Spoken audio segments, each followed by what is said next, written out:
కాంగ్రెస్ పార్టీది కక్షపూరిత వైఖరి అని ఎమ్మెల్యే మాధవరం కృష్ణారావు విమర్శించారు. ఈ రేస్ ద్వారా హైదరాబాద్, తెలంగాణ రాష్ట్రానికి ప్రపంచవ్యాప్తంగా గుర్తింపు మరింత పెరిగిందన్నారు. ఫార్ములా రేస్తో 700 కోట్ల ఆదాయం వచ్చినందుక కేటీఆర్పై కేసులు పెట్టారని ప్రశ్నించారు. కాంగ్రెస్ పార్టీ ఇదే వైఖరి అవలంబిస్తే ప్రజలే బుద్ధి చెప్తారని మాధవరం కృష్ణారావు హెచ్చరించారు. తెలంగాణ రాష్ట్రం ఏర్పడిన తర్వాత హైదరాబాద్ని పెద్ద ఎత్తుగా ఇతర దేశంలో ప్రపంచాన్నే ఒక పేరు తెచ్చే విధంగా కేటీఆర్ గారు చేసేటువంటి కృషి మరవలేనటువంటిది. ఆ రోజున కరెంటు లేక జనరేటర్లు, ఇన్వర్టర్లు పెట్టుకున్నారు. మంచినీళ్ళు లేక అల్లాడిపోయారు హైదరాబాద్ నగరం. దాన్ని మరిపించినటువంటి నాయకుడు కేటీ రామారావు గారు. ఇంటింటికి మంచినీళ్ళు, అదేవిధంగా అండర్ పాస్లు, రోడ్లు, డ్రైనేజీలు, వాటర్ లైన్లు, బ్రిడ్జెస్.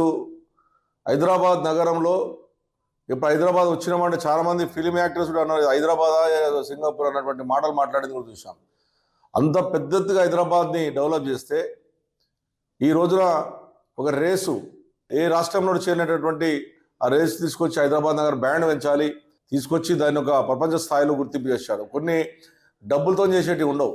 దాన్ని తీసుకురావడం వల్ల గవర్నమెంట్కి కానీ అదేవిధంగా ప్రజలలో వచ్చినటువంటి కానీ 700-800 కోట్ల రూపాయలు ఆదాయం వచ్చింది.